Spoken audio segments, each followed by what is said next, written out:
እንደ ቤተ ክርስቲያን መጽሐፍ ቅዱስን እናነባለንና መጽሐፍ ቅዱስ የሚለው እግዚአብሔር ቃል እኔ ክርስቶስን እንደምመስል ሐዋርያው ቅዱስ ጳውሎስ እናንተም ማንን ምሰሏል? እኔን ምሰሉ ብሏል። ለራስ ጥቅም ብቻ መቆም ነው ትልቁ ችግር። ዓለም ደግሞ የሚያስተናግደው ይሄንን ነው። እኔ ብቻ እኔና ራሴ ብቻ ብሎ ነው የሚያስቡ። ስለዚህ ከነኛ ሰዎች ጋር በስራ ሂደትም መገናኘት አለ። ለዚህ እንዴት አድርጌ የተለያዩ ሰራተኞች የተለያየ አይነት ጸባይ ያላቸው ደጋግ ሰራተኞች እንዳሉ እንደዚሁ ደግሞ ቁጦች፣ በጣም አንዳንዴም ጸባያቸው አስቸጋሪ የሆኑ ሰዎች ይኖራሉ። በክርስትና ውስጥ የተደረጉትን ነገሮች ወደ በጎነት መቀየር የሚችል ነው። ስለዚህ ክፉን በበጎነት ማሸነፍ ይቻላል ወይ የሚል ጥያቄዎች ማሰብ። ስለዚህ በእውነት አንደበት የምንሄድ ከሆነ የሆነ ወቅት ላይ ሐዋርያት ይህንን ፍጥረት ይህንን ምድር እንደቀየሩት ሁሉ በአካባቢያችን ላይ ሊሰሩ በምንሰራቸው ጓደኞቻችን ባልንጀሮቻችንን አንድ ቀን የመቀየር ኃይል እናገኛለን። እሱን የምናስብበት ነው። ክርስቶስን መምሰል እችላለሁ፣ ሐዋርያው ቅዱስ ጳውሎስን መምሰል እችላለሁ። ያ ክርስቶስን የመምሰል ህይወቱ ደግሞ ምንድን ነው የሚለውን ለሰው ሳይሆን እኛ የተፈጠርነው እግዚአብሔርን ለመምሰል። ስለዚህ እንደውም እኛ ቅዱስ ጳውሎስን መምሰል ብቻ አይደለም በዚህ በምድር ላይ ያለው አምላካችንን መምሰል ነው። ያ ደግሞ በባህሪ አይደለም፣ በጸጋ ነው። አማልክት ዘበጸጋ የሚያሰኝ እንዲህ አይነት ሰዎች በመስሪያ ቤት ብቻ አይደለም የሚኖሩት። ብዙ ቤት ውስጥ መግባት ይቻላል። ለምሳሌ ባል ሚስቱን አቃጠልሽኝ ይላል፣ ሚስት ባልን አቃጠልከኝ ትላለች። ልጆች ከወላጆቻቸው ጋር፣ ኃላፊ ከሰራተኛ፣ ሁሉም ቦታ ላይ ስንሄድ ግጭቶች አሉ። እግዚአብሔርን የምንመስልበት ኃይል ጥበብ የተሰጠን ሰዎች ነን። በምድር ላይ ስንሰራ ለራሳችንና ለማህበረሰባችን ለእግዚአብሔርም ነው የምንሰራው። መስሪያ ቤት ውስጥ ደግሞ አሁን እንደተነሳው አይነት በጣም ግፍ የሚያበዙ ምን ጊዜም ሲጠየቁ ቀና መልስ የማይሰጡ ማድረግ የሚችሉትን እንኳን የማያደርጉ ስንት ስቃይ ያለበት ቦታ አለ። ሁላችንም የምናውቀው ነው። የእነዚህ ሰዎች ስራቸው መልካም ሆነም አልሆነም ግን እኛ የራሳችንን ኃላፊነት መወጣት ይጠበቅብናል። ነገር ግን እኔ ራሴን ነው መሆን ያለብኝ። ምክንያቱም እኛ የተፈጠርነው እግዚአብሔርን መምሰል ነው። ይህችን ዓለም በየትኛውም ቦታ ባል ከሆንክ ሚስትህን ማሸነፍ የምትችለው በበጎነት ነው። ሚስት ከሆንሽ ባልሽን ማሸነፍ የምትችው በበጎነት ነው። ኃይልን ነው። ጥላቻ ጥላቻን ነው። መገዳደል መገዳደልን ነው። ደም ማፍሰስ ደም ማፍሰስን ነው የሚያመጣው። ለተሰለፍንበት ነገር ኃላፊነት መውሰድ ነው። እውቀት አይምሮዊ ነው፣ አይምሮን ይመግባል። ማስተዋል ወይ ጥበብ ግን ለባዊት ናት፣ ልብን ትመግባለች። ስለዚህ አሻጋሪ የሆነ ነገር ነው የምታየው። ለምንመልሰው አጸፋ የበለጠ አጸፋ ነው ተመልሶ የሚመጣው። የኦርቶዶክሳዊ እውቀት ወይም አዋቂዎችን ማውጣት ሳይሆን መንፈሳውያን ሲሆኑም ቅዱሳን ማድረግ። ይህ ዓለም ግን ባለበት የሥጋዊ ፍትወቱ ሲገቡ ግን ተክሏዊ የሆነ ጠባዮች ይኖሯቸዋል። ስለዚህ በበጎነት ካልሆነ በስተቀር በኃይል ማሸነፍ አይቻልም ነው። ስለዚህ በአንጻራዊ መልኩ አሁን እኛ ያለንበት ዓለም ደግሞ በብዙ አይነት መልኩ ፈተኖቻችን ቢለዩ ክፉን በክፉ መቃወም የለብንም።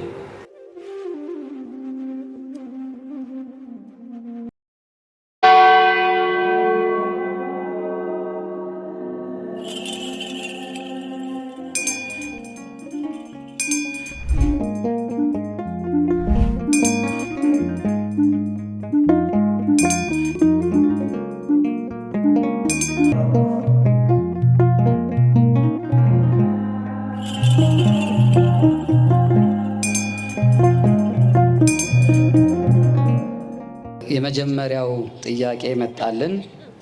ስሜ ወለተ ጽዮን እባላለሁ። በምሰራበት መስሪያ ቤት ውስጥ ጥሩ ደጋግ ሰዎች ያሉትን ያህል ጨካኞች፣ ራስ ወዳጆች፣ የራሳቸውን ወይም የተሰጣቸውን ኃላፊነት በአግባቡ የማይወጡ ሰራተኞችም አሉ። እነዚህ ሰዎች በቀጥታም ይሁን በተዘዋዋሪ በስራ ሂደት ስለምንገናኝ ውስጤ በጣም ይረበሻል። እኔ መጽሐፍ ቅዱስ ሳነብ ቅዱስ ጳውሎስ እኔ ክርስቶስን እንደምመስል እናንተም እኔን ምሰሉ ይላል። የኔ ጥያቄ ከላይ የዘረዘርኳቸው ጸባይ ያላቸው ሰዎች በበዙበት ቦታ እየሰራው እንዴት ብዬ ሐዋርያው ቅዱስ ጳውሎስን እንዲሁም ክርስቶስ ኢየሱስን መምሰል እችላለሁ የሚል ነው። እንግዲህ ጠንከር ያለ ጥያቄ ነው። እንደሰማችሁት በመስሪያ ቤቱ ውስጥ ይሄ በብዛት የሚያጋጥም ነው። የተለያዩ ሰራተኞች የተለያየ አይነት ጸባይ ያላቸው ደጋግ ሰራተኞች እንዳሉ እንደዚሁ ደግሞ ቁጦች፣ በጣም አንዳንዴም ጸባያቸው አስቸጋሪ የሆኑ ሰዎች ይኖራሉ። እንደ ቤተ ክርስቲያን መጽሐፍ ቅዱስን እናነባለንና መጽሐፍ ቅዱስ የሚለው የእግዚአብሔር ቃል እኔ ክርስቶስን እንደምመስል ሐዋርያው ቅዱስ ጳውሎስ እናንተም ማንን ምሰሉ አለ? እኔን ምሰሉ ብሏል። ስለዚህ ከነኛ ሰዎች ጋር በስራ ሂደትም መገናኘት አለ። ለዚህ እንዴት አድርጌ ክርስቶስን መምሰል እችላለሁ? ሐዋርያው ቅዱስ ጳውሎስን መምሰል እችላለሁ? ያ ክርስቶስን የመምሰል ህይወቱ ደግሞ ምንድነው የሚለውን ክቡር አባታችን የዚህን ጥያቄ መልስ ስለሚሰጡን በቀጥታ ወደ አባታችን። መልካም ጥያቄ የተነሳው እነዚህን ጥያቄዎች ግን እንደው ምናልባት ራሱን ቅዱስ ጳውሎስ በነበረበት ዘመን እኔ ክርስቶስን እንደመሰልኩ እናንተም እኔን ምሰሉኝ እያለ ይህ ዓለም ምሳሌ የሚያስፈልገው መሆኑን የሚገልጽበትን ቃል የገለጸበትን ነው የምናየው።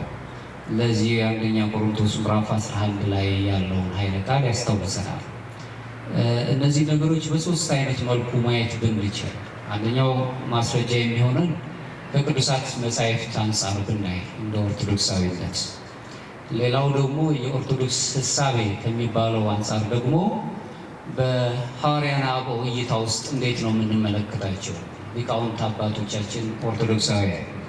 መጨረሻ ላይ በተግባር ሕይወት ውስጥ ቅዱስ ጳውሎስን መምሰል ማለት ምን ማለት ነው? እንዴት ነው የምናነሳው? ምክንያቱም በዓለም ላይ ብዙ የሚገጥሙን ነገሮች አሉ። ቅዱስ ጳውሎስ እኔን ምሰሉ ወይም እኔ ክርስቶስን መስያለሁ ሲል የነበረበትን ዓለም ስናስታውሰው ሁሉ ነገር የተደላደለ ምቾት ያለበት አለ። በጣም ጭካኔ የበዛባቸው ብዙ ግፍ ያለበት፣ በተቃራኒውም ደግሞ መልካም ሰዎችም ነበሩ። ስለዚህ ቅዱስ ጳውሎስ ሲኖርበት የነበረውን ዘመን ስናስብ ዛሬ ካለው በጣም የሚለይ ሆኖ ማየት አንችልም። ለምን? ሰማዕታት በጣም ይገፉበት የነበረበት ዘመን፣ ስቃይ ያለበት ዘመን ነው። ስለዚህ ክፉን ነገር ትተን ወደ መልካም መሄድ የምንችለው በመጀመሪያ ሰዓት ላይ ክፉን ነገር መጥላት ስንችል። ብዙ ሰዎች ነው አባታችን ሲያነሱ የሰማሁት፣ ብዙ ሰዎች ደጋግ እንዳሉ እንዲሁም ደግሞ በተቃራኒው ክፉዎችና ራስ ወዳዶች ነው አይደለም። ራስ ወዳድ የሚለው እንኳን ራሱ በተሳሳተ አይነት መልኩ ነው የምንረዳው። ሰው ራሱን የሚወድ ከሆነ ተፈጥሮን ያከብራል። አፍቅር ቢጸከ ከመ ነፍስከ ነው። ራስን በምትወድበት የመውደድ ቋንቋ ሌላውንም ውደድ ማለት ሰውን ብቻ አይደለም ተፈጥሮንም ውደዳት ነው።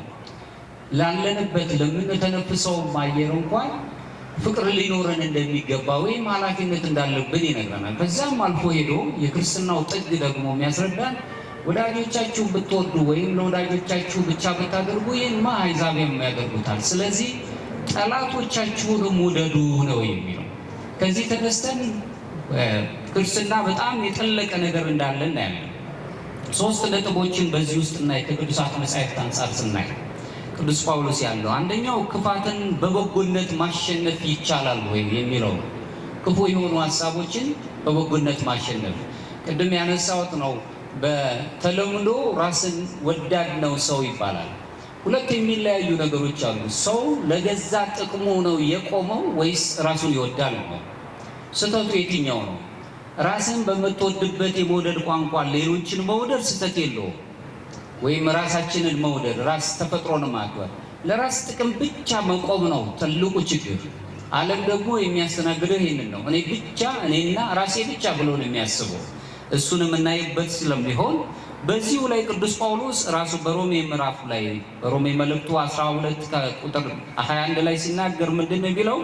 እናንተ ክፉውን በበጎ አሸንፉ እንጂ በክፉ አትሸነፉ ይለናል። ሁልጊዜ ክፉን እያሰብን ክፉን መቀየር የሚችል ነው የክርስትና አእምሮ። በክርስትና ውስጥ የተደረጉትን ነገሮች ወደ በጎነት መቀየር የሚችል ነው። ስለዚህ ክፉን በበጎነት ማሸነፍ ይቻላል ወይ የሚል ጥያቄዎች ማሰብ። ምክንያቱም የበዛው ዓለም በአብዛኛው ክፋት የሞላበት ከመሆኑ የተነሳ እኛ ብቻችንን እውነት እንኳን ብንናገር እውነት በራሷ መንምና ስቃይ ውስጥ ነው የምትከተል። ለዚህም ነው በዓለም ላይ በጣም ብዙ ራሱን የቻለ የነገረ መለኮት ምሁራን ብቻ ሳይሆን የስነ ምጣኔ ሀብትና የስነ ልቡና ምሁራን ከሚያስቀምጡት ነገር አንዱ ምንድን ነው? እውነት ያለ ፍቅር ሻካራ ናት ይላል። ፍቅር ደግሞ ያለ እውነት ጎደሎ ናት። ስለዚህ ሁለቱ ተደጋግፎ ነው የሚሄዱት። ፍቅር የሌለበት እውነት የሌለበት ፍቅር ራሳቸው እርጋታ የላቸው። ስለዚህ በእውነት አንደበት የምንሄድ ከሆነ የሆነ ወቅት ላይ ሐዋርያት ይህንን ፍጥረት ይህንን ምድር እንደቀየሩት ሁሉ በአካባቢያችን ላይ ሊሰሩ በምንሰራቸው ጓደኞቻችን ባልንጀሮቻችንን አንድ ቀን የመቀየር ኃይል እናገኛለን። እሱን የምናስብበት ነው። ሁለተኛው ሰው ለሰው ሳይሆን እኛ የተፈጠርነው እግዚአብሔርን ለመምሰል እኔ ክርስቶስን እንደመሰልኩት እንዳለ እኛ ደግሞ እግዚአብሔርን እንድንመስል ቅዱስ ጳውሎስ እኔን መሰሉኝ ብሎ ምሳሌ ካደረገ በኋላ የመጨረሻ ቅዱስ ጴጥሮስ ላይ በመልእክቱ ሁለተኛ መልእክቱ ላይ የምንረዳው ምንድነው? የመለኮት ባህሪ ተካፋዮች ትሆኑ ዘንድ ነው የሚለው። ስለዚህ እንደውም እኛ ቅዱስ ጳውሎስን መምሰል ብቻ አይደለም በዚህ በምድር ላይ ያለው አምላካችንን መምሰል ነው። ያ ደግሞ በባህሪ አይደለም በጸጋ ነው። አማልክት ዘበጸጋ የሚያሰኝ እግዚአብሔርን የምንመስልበት ኃይል ጥበብ የተሰጠን ሰዎች ነን። በአባታችን በአዳምና በእናታችን በሔዋን ምክንያት ያ እግዚአብሔርን የምንመስልበት የልጅነት ክብራችን ምንም እንኳን ባይጠፋ ደብዝዞ ነበር። በኋላ ክርስቶስ ደመግቡ ሳይሆን እሱ ራሱ ፍጹም አድርጎ ራሳችንን ያ የደበዘዘውን ሰውነታችንን እግዚአብሔርን ወደምንመስልበት ልዕልና ከፍ አደረገን። ስለዚህ ይህ ሱታፌ አምላክ ወይም በግሪክኛው ቴዎሲስ የምንለው ማለት ነው እግዚአብሔርን ወደ መምሰል መጣ ስለሆነ በምድር ላይ ስንሰራ ለራሳችንና ለማህበረሰባችን ለእግዚአብሔርም ነው የምንሰራው። የእነዚህ ሰዎች ስራቸው መልካም ሆነም አልሆነም ግን እኛ የራሳችንን ኃላፊነት መወጣት ይጠበቅብናል። ከሰዎች መካከል ስንኖር እነሱ ይህን አላደረጉትም ይሄን አልፈጸሙትምና እኔም ከኃላፊነት ምናልባትም ሮጬ የምሰራ ከሆነ እኛን ያሳጡናል፣ እኛን ታሳጣናለች፣ እኛን ያሳጣናል ብለው ሊያስቡ ይችላሉ። ነገር ግን እኔ ራሴን ነው መሆን ያለብኝ። ምክንያቱም እኛ የተፈጠርነው እግዚአብሔርን መምሰል ነው። ለተሰለፍንበት ነገር ኃላፊነት መውሰድ ነው። ሶስተኛው እንደ በጎች በተኩላዎች መካከል መመላለስ ነው። ይህንንም ቅዱስ መጽሐፍ ላይ የምናገኘው ነው። በቅዱሳት መጽሐፍት ውስጥ አንደኛው የማቴዎስ ወንጌል ምዕራፍ 10 ከቁጥር 16 ላይ ራሱ አምላካችን ኢየሱስ ክርስቶስ እነሆ እንደ በጎች በተኩላዎች መካከል እልካቸዋለሁ፣ ስለዚህ እንደ እባብ ብልሆች እንደ ርግብም የዋሆች ሁኑ ነው የሚለው። ብልሃትን መያዝ አለብን። ለዚህ ነው ብዙ ጊዜ በኦርቶዶክስ ዓለም እውቀት አዳኝ አይደለም ሂደት ሊሆን ይችላል ብለን የምንቀበለው። እውቀት በየትኛውም መስፈርት አዳኝ ሆኖ አያውቅም። እስመ ኩሉ ዘጸውዐ ስመ እግዚአብሔር ይድኅን ነው። ቅዱስ ጳውሎስ በሮሜ መልእክቱ ምዕራፍ 10 ላይ የእግዚአብሔርን ስም የሚጠራ ይድናል አለና እግዚአብሔርን ለመጥራት ግን መጀመሪያ ማመን ይጠይቃል። ሳያምኑ እንዴት ይጠሩታል አለ። መልሶ ለማመን ደግሞ ማወቅ መስማት፣ ሳይሰሙትስ እንዴት ይጠሩታል? እንዴት ያምናሉ አለ።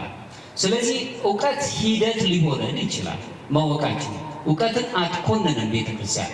እውቀትን ግን የምታየው በጥበብ የታሸው እውቀት ማለት ነው። በሌላው ቋንቋ ሊቃውንት ሲናገሩ እውቀት አይምሮዊ ነው፣ አይምሮን ይመግባል። ማስተዋል ወይ ጥበብ ግን ለባዊት ናት፣ ልብን ትመግባለች። ስለዚህ አሻጋሪ የሆነ ነገር ነው የምታየው። የኦርቶዶክሳዊ እውቀት ወይም አዋቂዎችን ማውጣት ሳይሆን መንፈሳውያን ሲሆንም ቅዱሳን ማድረግ ነው። በቅድስና ውስጥ የምንሄድ ከሆነ ይህ በጣም ተኩላ የሆነ ተኩላ ጠባይ ያለው ዓለም ላይ ሰዎች በሰውነታቸው ክቡራን ናቸው። ተኩላ ብለን እንገልጻቸው፣ በእግዚአብሔር አርአያ አምሳል የተፈጠሩ ናቸው።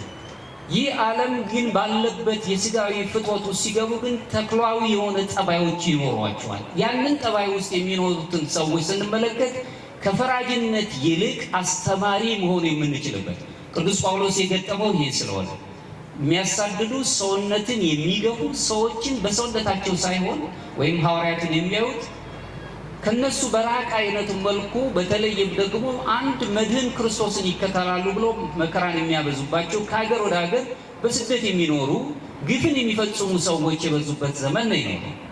ስለዚህ በአንጻራዊ መልኩ አሁን እኛ ያለንበት ዓለም ደግሞ በብዙ አይነት መልኩ ፈተኖቻችን ቢለዩ ክፉን በክፉ መቃወም የለብንም። እንደውም አንድ የስነ ልቦናው ነገር ምንድነው ማየት ያለብን? ክፉ ሰዎች ሲቀጥሉ ስለ ክፋታቸው እያሰብን ካለን የክፋታቸው ተካፋዮች ነው የምንሆነው። ሁልጊዜ ስቃይ ውስጥ ነው የምንኖረው። ከክፋቱ ሀሳብ ወጥተን ደግ የሆኑ ነገሮች የምናስብ ከሆነ የሆነ ወቅት ላይ የሰው ልቦና መቀየር ኃይል እናገኛለን። ይህንን እንደው በዚህ ካሰብን ጥቅመኛ የሆነውን ሰው እኛስ ለመጀመሪያ ሰዓት ላይ አንዳንድ ጊዜ አናውቀውም፣ ስለ ሰዎች ነው የምናወራው። እኛስ ጥቅመኛ አልሆንም ወይ? ምንድን ነው ያሰብነው? ሰዎች በጣም ግላዊ ወይም ደግሞ ይሄ ቁሳዊ ዓለም ላይ ያሉትና የሚፈልጉትን ማድረግ ነው ይፈልጉ፣ እኛን አግልለው ነው የምንለው። ምናልባት በውስጡ የኛ ስሜት እሱ ቢሆንስ? እሱንስ አስበነዋል ወይ? ስለዚህ ጠያቂው ይሄንን ሁሉ ማየት፣ ከዚህ መንፈስ ስንወጣ የሰዎች ጥቅመኝነት አይታየም። ያገኙትን ነገር ያገኙ። በኋላ ጊዜ ሰው መቼም በሰራው ስራ ነው የሚኖረው፣ በሰራው ባተረፈው ነገር ነው የሚመገበው። ይህንን ነገር እያሰላሰለን በሄድን ቁጥር ሁልጊዜ የክፉ ነገሮች አይምሯችን በዛ ውስጥ እንዲኖር ነው የሚጋብዘን። በዚህ ዙሪያ ላይ የቤተ ክርስቲያን አባቶች ሐዋርያት አበው ቀደምት የነበሩት ብዙ ነገሮችን ያነሳሉ። በቤተ ክርስቲያን አባቶች ሊቃውንት ውስጥ አሁን የሚገጥሙንን እነዚህን የመሰሉ ሁለት ዓለም የሆነ አንድ ደግ ነው፣ አንዱ ክፉ ነው ቢገጥሙን ምን መሆን እንዳለብን ሲነግረን በዚህ በ5ኛው ክፍለ ዘመን የተነሳው ቅዱስ ዮሐንስ አፈወርቅ የተባለው ታላቅ አባት እንዲህ ይለናል። ቃል በቃል ላንብብላችሁ። እኛ ክርስቲያኖች ተኩላዎች ወደ በግ የመለወጥ ተኩላዎችን ወደ በግ የመለወጥ ሰማያዊ ጥሪ አለብን ይላል። ከኔ ጋር ናችሁ? ተኩላም ቢገጥመን ክፉም ቢገጥመን እነሱን የመቀየር ሰማያዊ ጥሪ አለብን፣ እንደውም ዕዳ አለብን ማለት ነው ከነሱ ጋር ካለ። መልሶ ምን ይላል? ነገር ግን እኛ ራሳችን በእነሱ ክፋት ተለውጠን ተኩላ የሆነ ጠባይ ይዘን ከሆነ እረኛችን ክርስቶስ ለእኛ አይዋጋልንም። ምክንያቱም እርሱ የሚጠብቀው በጎቹን እንጂ ሌሎቹን አይደለም። በጎቹን ነው የሚፈልጋቸው። በጎቹን ስለሚፈልግ እኛ የመቀየር ኃላፊነት ጥሪ አለብን ብሎ ነው የሚናገረው ቅዱስ ዮሐንስ አፈወርቅ። ስለዚህ ጭካኔን ከውስጣችን አውጥተን ካየን አንደኛ ሐሳቢያችን ራሱ እገሌ ጨካኝ ነው ብለን ማሰብ ከጀመርን የጭካኔ ነገር ገብቶናል ማለት ነው። እንዴት አወቅን? ያወቅነው ነገር ያየናቸው ነገሮች አሉ። እኛስ እንደዛ ላለመሆናችን ምንድነው የያዝነው ነገር? እኔ ደግ ነኝ ነው ሰው የሚለው፣ ያኛው ሰውዬ ግን ክፉ ነው የሚለው። ግን ማመዛዘን አለብን። የእኛስ የውስጥ ሐሳቢያችን ምን ይመስላል? ከዚህ ተነስተን ማየት ነው። የሶርያው ቅዱስ ይስሐቅ የተባለው ታላቅ አባት ደግሞ ሲናገር ምን ይላል? እሱም ለክፉ ሰዎችን ወደ መልካም ነገር ወደ መምራት እንዲያስብ የጻፈው ጽሑፍ ላይ ሲናገር ምን ይላል? ራሱን ከራስ ጋር ታረቅ ይላል። መጀመሪያ ጨካኞች ሰዎችን ከማስታረቅ ወደ መልካሚቱ ነገር ከመመለስ በፊት ከራስ ጋር ከውስጥ ጋር ታረቅ፣ ሰማይና ምድር ካንተ ጋር ይታረቃሉ ይላል። ዓለም ብዙ ያልታረቁ ነገሮች ስላሉብን ነው እኛም እየተሰቃየን ያለው። ከራስ ጋር መታረቅ፣ በክፉዎች ላይ አትፍረድ፣ ይልቁንም በውስጥ ስላለው ሰላም የተጋ ሁን ይላል።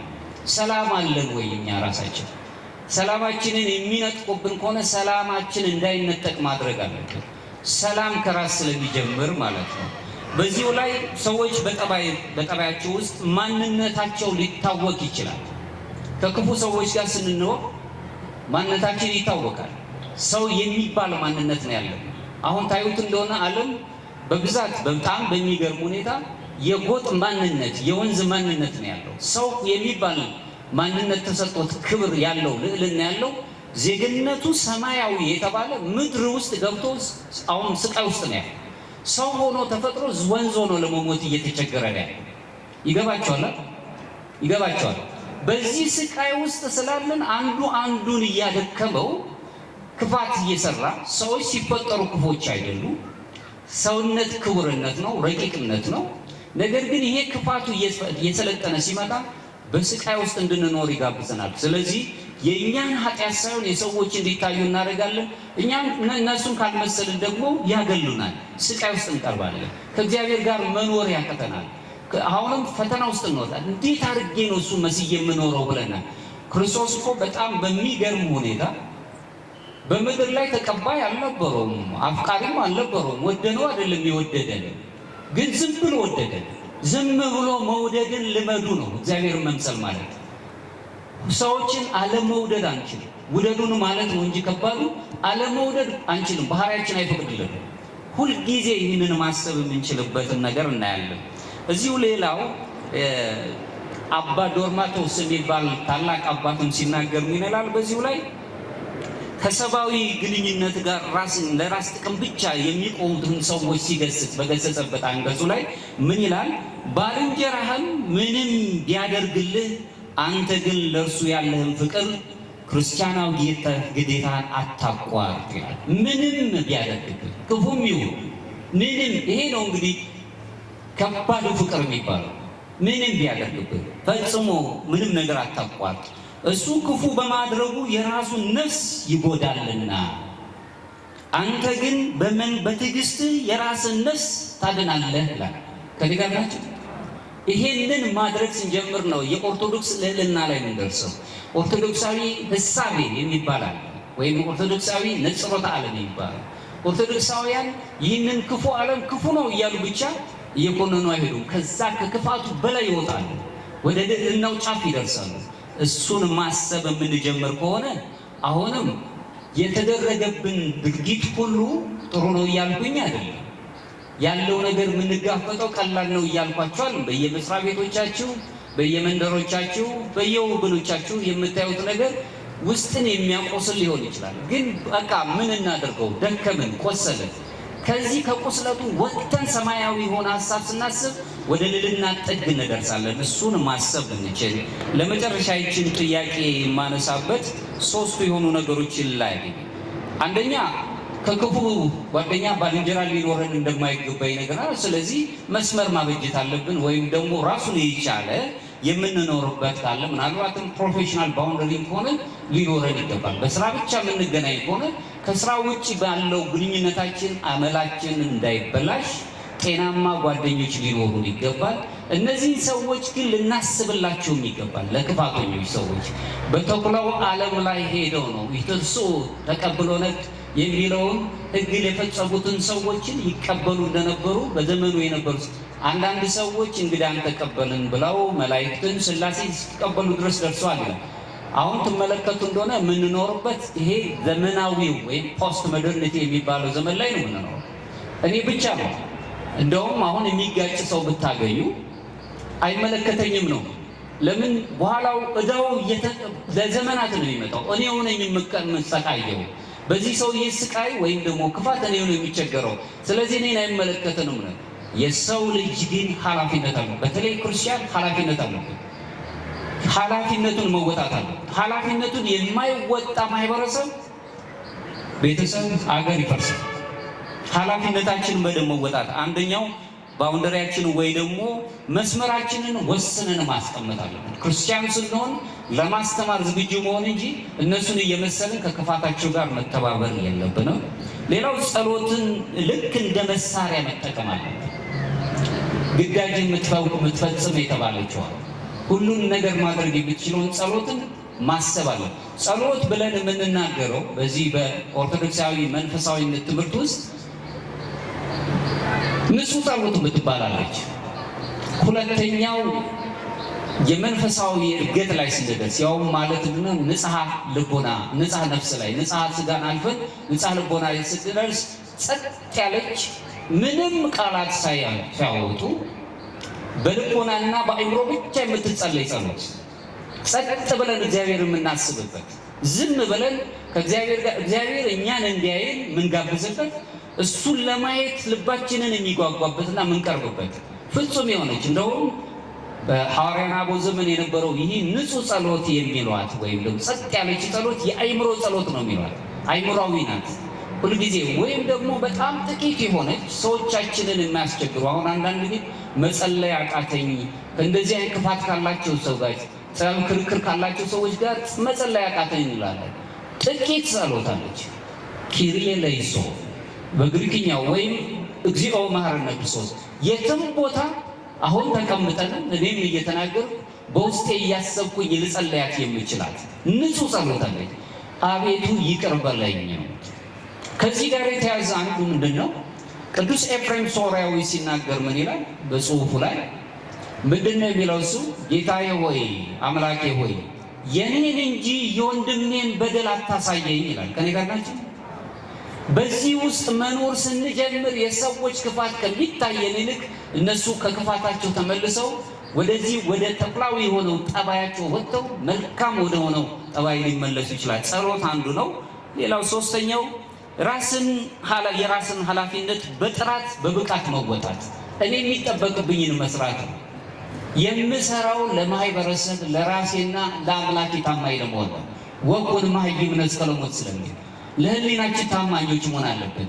ገብረ ማርያም ወለተ ማርያም ሰራች አልሰራች አይደለም። አብረን ብንሰራ እድገቱ ከፍተኛ ነው። ማህበረሰብም አብሮ ያድጋል። መስራት ካልቻሉ ግን እኔ ኃላፊነቴን መወጣት አለብኝ። እሱን ማሰብ እንችል። አራተኛው ክርስቶስን በትዕግስት ማሰብ። አሁን እሱን መምሰል የምንለው ትዕግስተኛ ነው። ትዕግስት ሁሉን ነገር ማድረግ ይችላል። ጨካኝ ለሆኑ ሰዎች ጨካኝ መሆን አይጠበቅብንም።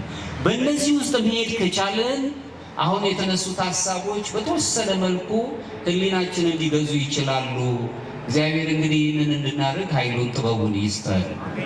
እንዲህ አይነት ሰዎች በመስሪያ ቤት ብቻ አይደለም የሚኖሩት፣ ብዙ ቤት ውስጥ መግባት ይቻላል። ለምሳሌ ባል ሚስቱን አቃጠልሽኝ ይላል፣ ሚስት ባልን አቃጠልከኝ ትላለች። ልጆች ከወላጆቻቸው ጋር፣ ኃላፊ ከሰራተኛ፣ ሁሉም ቦታ ላይ ስንሄድ ግጭቶች አሉ። መስሪያ ቤት ውስጥ ደግሞ አሁን እንደተነሳው አይነት በጣም ግፍ የሚያበዙ ምንጊዜም ሲጠየቁ ቀና መልስ የማይሰጡ ማድረግ የሚችሉትን እንኳን የማያደርጉ ስንት ስቃይ ያለበት ቦታ ለሁላችን የምናውቀው ነው። እና ለዚህ መልስ ነው እንግዲህ አሁን የተሰጠው። አንደኛ ምንጊዜም እችን ዓለም ማሸነፍ የምንችለው ክፉን በክፉ ነው ወይስ ክፉን በበጎ? ክፉን በበጎ ነው።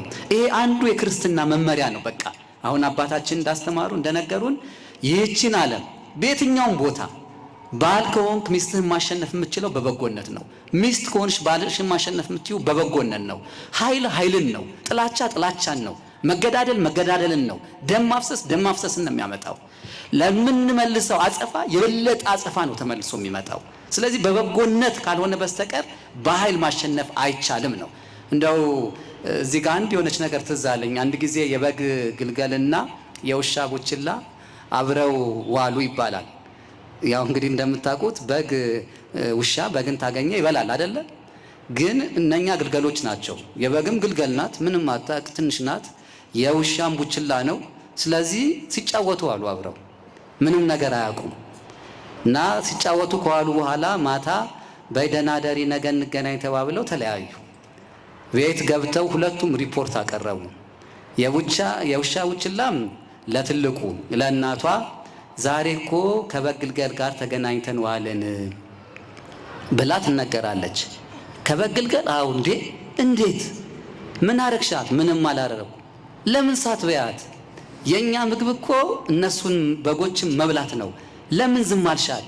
እኔ አላወቅኩም። በይ ነገ ትገናኛላችሁ? አዎ።